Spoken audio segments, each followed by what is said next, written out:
Magandang araw sa lahat. Today is Saturday and it's quite busy. At ako ay naghahanda ng lunch namin. At isa sa mga inihanda ko, ito yung green salad na mayroong cheese, tomato, hard-boiled eggs, and green vegetables na pang salad. At saka mayroon itong sweet corn.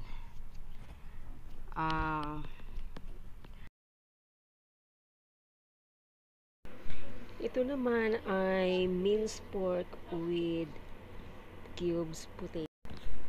Madali lang ito gawin at masarap. Gusto ito ng mga alaga ko.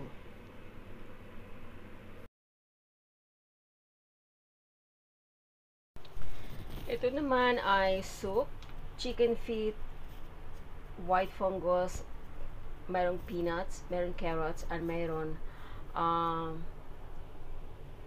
itong white almond seeds. Ito naman ay baked boneless chicken thighs. At ito yung ipapakita ko sa inyo kung paano ko ito'y lulutuin. So una sa lahat, meron ako ditong 8 pirasong boneless chicken thighs. At kung napansin niyo, ito ay hinihimay ko isa-isa. Dahil kung minsan meron naiiwan na skin. Skin ba yun?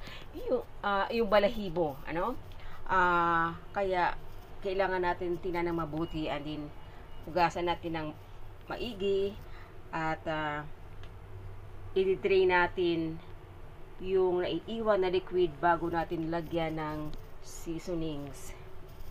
So, makita natin na gumamit ako ng paper towels upang i-absorb ang naiiwan na liquid.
you.